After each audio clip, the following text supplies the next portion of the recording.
Hi guys, welcome. So in this video, we're going to be discussing action potential. All right. Now, what is action potential? Action potential is just a brief charge that travels along neurons. Okay, it's a brief electrical charge that travels along neuron. Now, if you have not watched my video on the anatomy and physiology of the neuron, please go and do that before coming to watch this particular video so you will be able to understand better. All right. Now, this is the neuron, and this part represents the, the dendrite of a neuron. Okay, so this part represents the dendrite of a neuron. Now, before you understand action potential, you should have a knowledge of diffusion. Right? You should know that molecules and ions will move from a region where it is highly concentrated to a region where it is less concentrated. All right. Now, having that in mind,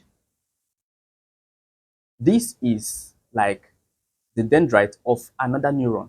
Okay, so dendrite and cell body. Now, in the dendrite, there are receptors. Okay, there are receptors, which are these. What is the function of these receptors? They help in binding ions. Okay, so these receptors help in binding ions. Those ions are the electrical impulses. Okay, so they bind them and move them along the axon. All right, so this is what happens here. Remember, when I was talking about the neuron, there is a little gap or a thin gap between the dendrite of one neuron and the axon terminal of another neuron. All right, so that gap is called the synaptic gap or synaptic cleft. And this is the synaptic gap or synaptic cleft. All right, okay. Now, coming over to action potential now. What happens here is that around the neuron, we have ions, which are, you can have the sodium ion and potassium ion inside the neuron. We also have some ions like chlorine, but for the sake of this video, I'll be talking about the sodium and potassium ion now. All right, so you have a lot of sodium ions in the synaptic gap. All right, now how does this ion get into the neuron? It is through a neurotransmitter. Okay, so a neurotransmitter, we have different types of neurotransmitter. We have like the dopamine, acetylcholine. So for the sake of this video, we'll be using acetylcholine. So this serves as the acetylcholine. What this does is that it moves and binds to the receptor. The moment it binds to the channel opens. When the channel opens, it takes the sodium ions with it. Okay, so you have sodium ions drifting into the cell. We have sodium ion drifting into the cell. All right, now it is also important to know that at a resting potential, when the neuron is not doing anything, when the neuron is just inactive, it has a charge. The charge inside the neuron is about 70 millivolts. So here, this is actually the resting potential. The resting potential, okay? The resting potential, when the neuron is not doing anything, it's inactive, it has a charge of minus 70 millivolts. All right, now, when this part opens and allow these ions into the cell body, what happens is that when this ion gets into the cell body, it begins to make the cell more positive. All right, remember the cell is negative inside, but when these ions, sodium ions, get into the cell, it begins to make it more positive. All right, and when it gets into the cell enough, it gets to what we call a threshold.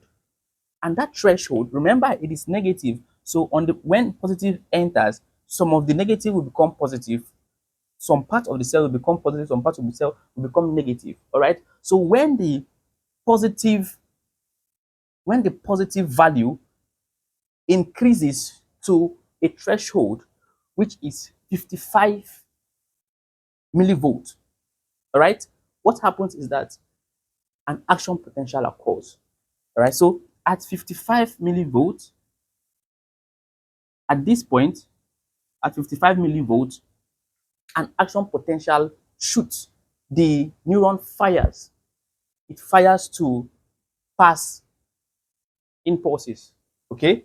So when it fires, what happens is that these first channels here, these are channels that let ions in and out of the neurons. These channels open up, and when it opens, the sodium gets into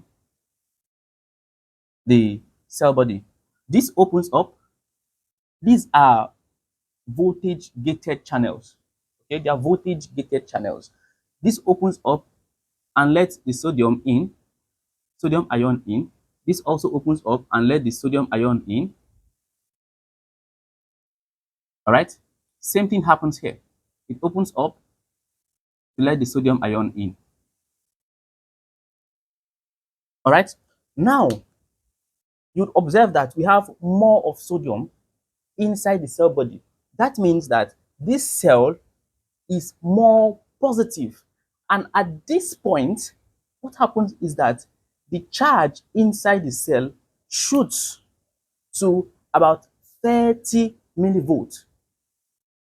Okay, so the cell becomes more positively charged. So it shoots to 7 to 30 millivolts. So this will do a spike all the way to 30.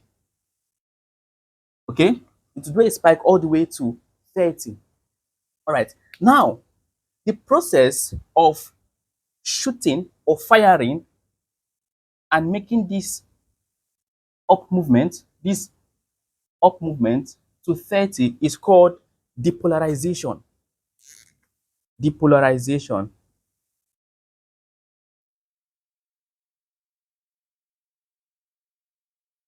Depolarization. Okay? That's the first thing that happens. So it depolarizes. So depolarization is just allowing sodium ion into the cell.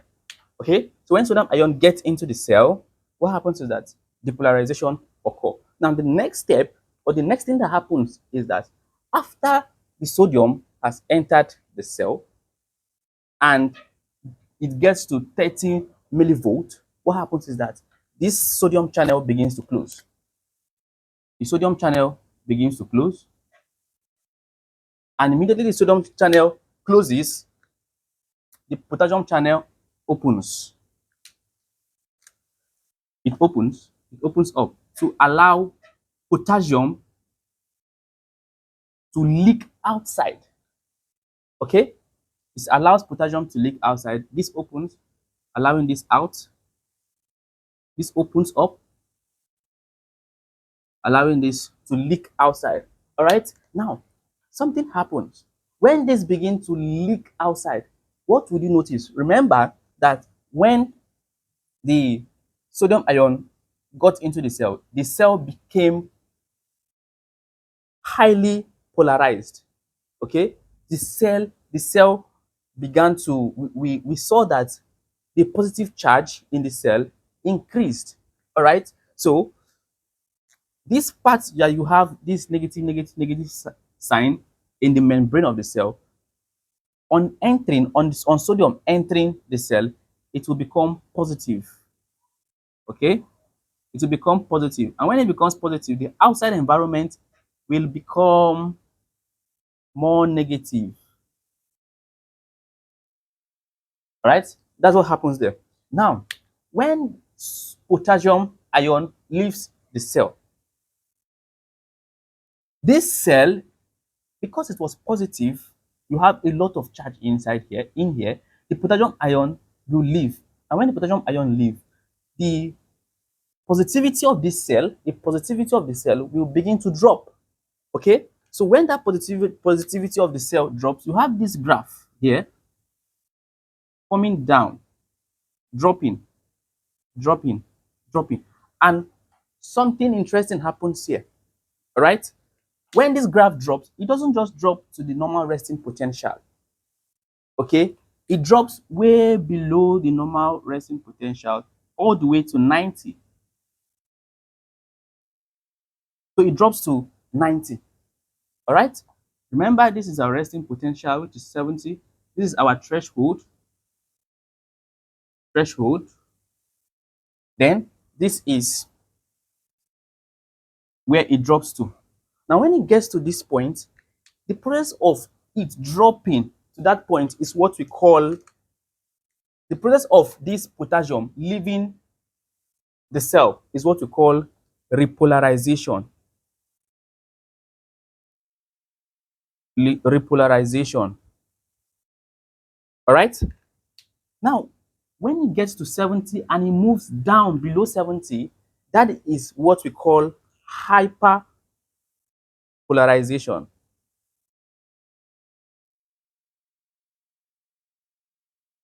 Hyperpolarization. All right. So depolarization is when sodium gets into the cell. Repolarization now is when potassium ion leaves the cell.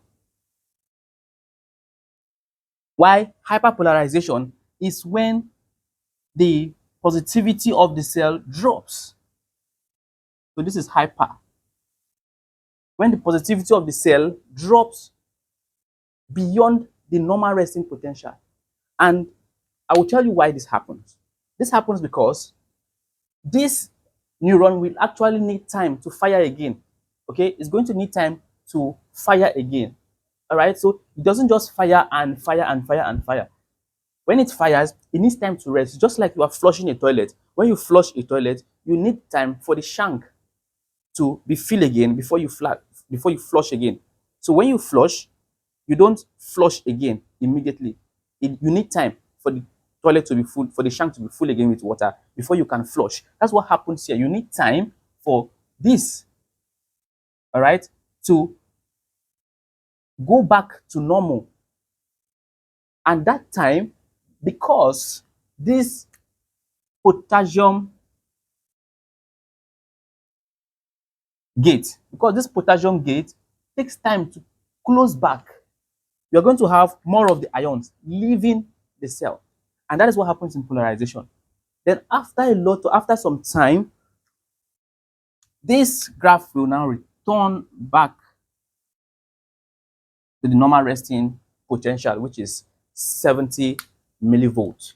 Okay, so this is what happens in action potential. It is just an electric charge generated. So whenever you feel a sensation, you feel a pain, you feel any sensation to do anything, the only thing that's happening is that sodium is entering and potassium is leaving the neuron. Okay, so that process of potassium entering and sodium leaving the neuron causes an action potential. Okay, so this is just an overview of action potential. So thank you very much and see you in my next video.